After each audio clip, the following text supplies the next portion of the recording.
This video's commentary was inspired by a segment on the Fresh and Fit podcast, where female guests were asked their thoughts on a situation where a man divorced his wife after she refused to have sex with him for 2 years.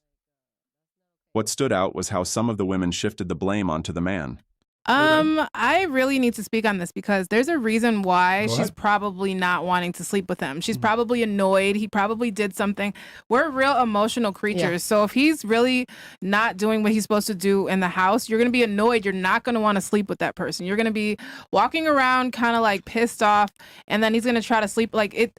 We're just really emotional creatures. So I'm thinking that he's probably doing something to make her turned completely off. Right. So we need to figure out what's going on, like get to the crux of the situation, because I don't think she's just withholding. She's probably annoyed, and he's probably not doing what he's supposed to do at home. So This response might highlight a double standard because a man in a similar position would never be granted the same grace if he said, "My wife didn't do what she was supposed to do, so I kicked her out of the house, denied her financial support, and decided I wouldn't protect her if something bad happened."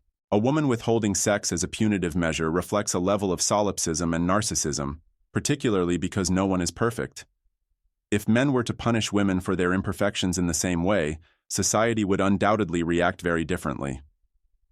In this discussion, I want us to explore how and why married men end up in sexless marriages.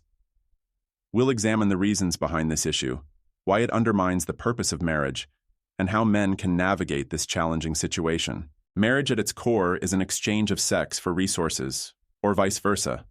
If a man continues to provide resources while being denied consistent intimacy, it undermines the very foundation of the relationship. A wife or long-term partner denying sex invalidates one of the key reasons for marriage in the first place, leaving the man with little reason to stay unless he's prepared to accept a significant loss. And although sexless marriages can occur as a result of men withholding intimacy, they almost exclusively arise because of women doing so. I genuinely believe a woman is useless to you if she's not giving you sexual access. Like I genuinely believe that females' primary commodity that they bring to a relationship is their sexuality. If you don't bring that, you're effectively useless. Women often withhold sex as punishment because they are unhappy with themselves and blame their husbands for their unhappiness. Seeing themselves as victims, they project this dissatisfaction onto their husbands, view their actions as wrong, emasculate them, and use sexual deprivation as a form of control. Women can also withhold sex by not being present during intimacy, treating it as a chore or a burden they have to perform for their husbands. They may approach it passively, like dead fish, with no engagement or emotional presence, which is another form of withholding. The second reason some men end up in sexless marriages is due to a bait and switch, where women may offer frequent sex to secure marriage or financial stability, but withdraw it once they get what they want, often justifying it with excuses or even gaslighting. These women are often those who spent their prime years chasing bad boys who no longer want them.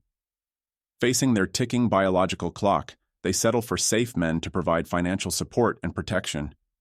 The women have no problem neglecting their marital duties while secretly longing for the bad boys who rejected them. Another reason marriages can become sexless lies in the natural effects of time and biology. Over time, the frequency and intensity of sex in relationships tends to decline unless intentional steps are taken to counteract this trend. Understanding why this cooling effect occurs is key to addressing it effectively. Sex serves many purposes beyond reproduction and pleasure. One of its primary functions is emotional bonding. During sexual activities like nipple stimulation in women or orgasm in men, oxytocin levels rise, strengthening emotional connections. This explains why sex is often passionate in the early stages of a relationship. At this stage, there's uncertainty about the relationship's future, and the fear of losing the partner drives a strong desire to bond. Through sex, both partners are essentially signaling to each other that they want to see the other again. As a relationship becomes more secure, this dynamic changes. With established commitments and mutual lifestyles, the fear of losing the other person diminishes. The partner becomes a sure thing, making one of sex's primary functions, which is creating emotional security, less necessary. Over time, this can lead to a decline in authentic sexual desire, as the drive to bond is no longer urgent. People are naturally motivated to reduce insecurity in their relationships, and sex is a powerful tool to achieve this. However, once security is fully established, arousal and desire often wane. Security and stability, while comforting, are not inherently arousing. To sustain desire in long-term relationships, couples must cultivate a degree of uncertainty and novelty. This doesn't mean destabilizing the relationship, but rather finding ways to maintain excitement, curiosity, and unpredictability.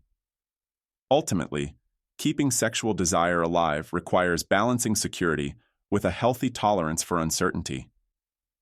It's within this delicate space that the need for sex as a bonding agent remains active and relevant. One way to avoid a sexless marriage, especially for men, is to embrace the idea of maintaining mystery and novelty within the relationship. For single men, the easiest solution is to avoid marriage or cohabitation altogether, as this naturally preserves a sense of unpredictability. However, for those who are already married, a more unconventional approach can be taken, and that is to act as if you're having an affair, but without actually cheating. This might sound counterintuitive, but it's rooted in the qualities that make affairs so compelling. Affairs bring mystery, spontaneity, and elusiveness to relationships, qualities that often fade in long-term commitments. By introducing some of these elements into your marriage, you can reignite curiosity and attraction in a healthy and ethical way. Think about the behaviors commonly associated with an affair. A person having an affair might be less available, more secretive, or less communicative. They might engage in spontaneous activities, deviate from their usual routines, or act more self-assured and less needy. These actions create a sense of unpredictability that keeps their partner intrigued. While the context of an affair is destructive, the dynamics it creates can be used to enhance a committed relationship when applied intentionally and ethically. To put this into practice, start by creating space for yourself. Spend time on personal hobbies or interests that don't involve your partner. Resist the urge to check in constantly throughout the day, allowing for moments of absence that can make your presence more appreciated. Break out of predictable routines by being spontaneous or doing something unexpected. This unpredictability can disrupt the monotony of everyday life and reawaken curiosity in your partner. Another critical step is to stop seeking permission for every action. Act independently and make decisions without always involving your partner. This doesn't mean being dismissive or unkind, but rather, it's about demonstrating confidence and autonomy, traits that are inherently attractive. At the same time, reduce overtly pursuing sex within the relationship. Paradoxically, when you stop being overly available or eager for intimacy, it can make your partner more interested. This doesn't mean withholding affection, but rather cultivating a dynamic where your partner has the space to feel desire and curiosity rather than taking your presence for granted. Ultimately, all of these help disrupt the fallacy that long-term partners have to know everything about each other. Familiarity often kills passion because it removes the sense of discovery and intrigue. By acting in ways that encourage curiosity and attention, like being more spontaneous or unpredictable, you can keep the relationship feeling fresh. When your partner notices changes in your behavior, they'll naturally pay more attention, become curious, and feel a renewed desire to close the gap you've intentionally created. Some might view this approach as game playing, but games aren't inherently bad. They bring fun and excitement to relationships.